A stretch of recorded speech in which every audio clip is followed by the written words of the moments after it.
Sa isang gabi, Oh yeah! sa 90.7 Love Radio. Love Trip! Kasama ang inyong mo'y delisyosang ka-love team. Mara's Tony! Mara Tony! Ikaw, anong trip mo?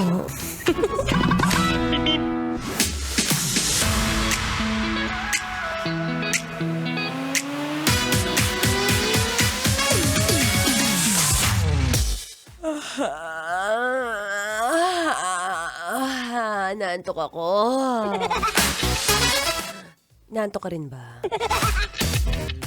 Pakisampal ang pagmumuka. Oo, para magising ka naman. Magising ka sa katotohanan na hindi ka niya namahal. Ay, ang sakit.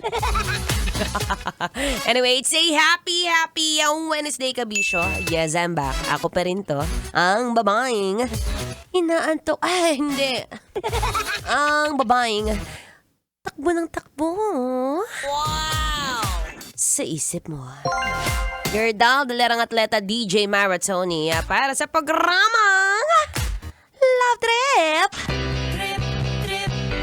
Yo, pakinggan nyo to. Trip lang. Ano na, Bi? Panibagong araw ng katamaran. Panibagong araw ng kaantukan. Alam mo ba ang rason kung bakit ka inaantok right now? Na kahit alam mo, masarap naman ang tulog mo kaninang umaga. Ayan, kakakain mo yan ng mga pagkain na may asukal.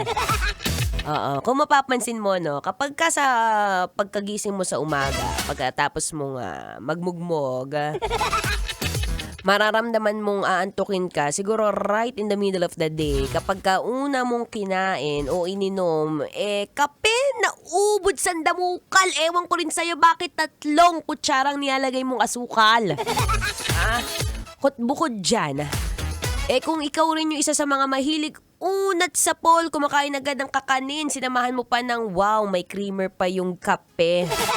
Tapos mamaya mapapansin mo, medyo middle of the day, I'm sleepy. Yun ang tinatawag nating sugar spike. Kaya wag ka na magtaka pagka buong araw medyo inaantok ka. Tandaan mo, naparami ang asukal mo, be. Anyway, ako pong inyong makakasama magmula 3 to 6 p.m. yan sa programang Love Trip. And syempre, speaking of sugar, alam mo, common naman yan sa Pinoy Common yan sa Pinoy na kumain ng maraming matatamis. Oo, Diyos ko, as a sweet tooth, hindi ko rin maiwasan talaga yan. Alam mo yung pagka nakakakita ko dito pagka may meeting kami. Ayan lumabas ang pizza, lumabas ang spaghetti. Ay, hindi, dededmahin ko yan. Pero yun, nakita ko chocolate cake, be, moist pa. Ay, lantakan ni Maratoni yan. Pero, syempre, guilty. Pero gusto ko munang tanungin yung katabi mo, oo. Tanungin mo yung katabi mo, Bi, may naipon ka na ba? Tinatanungin mo na wag ka na mahiya, Bili. Isa lang, Bi, may naipon ka na ba? Ayan, alam ko na kung ano mga naipon yan Kung hindi pera, ay wala po, Maratoni, wala akong pera. Alam ko na kung anong naipon mo. Taba. Alam mo, hirap yan. Mahirap kapag ka medyo nag-iipon tayo ng mga bilbil at for sure, mga susunod na taon o buwan, sisingilin tayo niyan. Pero worry no more dahil saktong-sakto, perfect, buti na lang dito ka napatambay, B. Gawin mong bisyo yan magmula 3 to 6 p.m. Kung gusto mong makakuha ng advice o tips mula kay Maratoni, health, fitness, pampasarap, pampahaba ng buhay, ay! Saktong-sakto dito ka tumambay Kaya mamaya pag-usapan natin yan since marami sa atin ang mahilig sa asukal at nako, sa Pinoy mahilig sa kanin.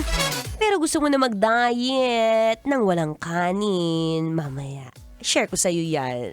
Diba? Para pumayat-payat, lumiklit yung budbil mo dyan. But for now, syempre, makinig ka muna ng feel-good music.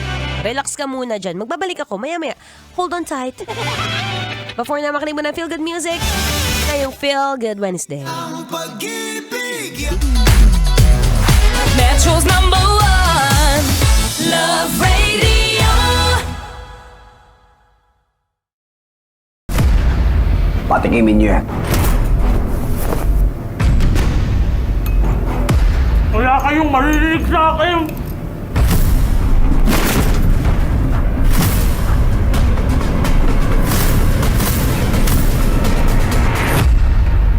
Kakanta ka ba o hindi? Alagang astro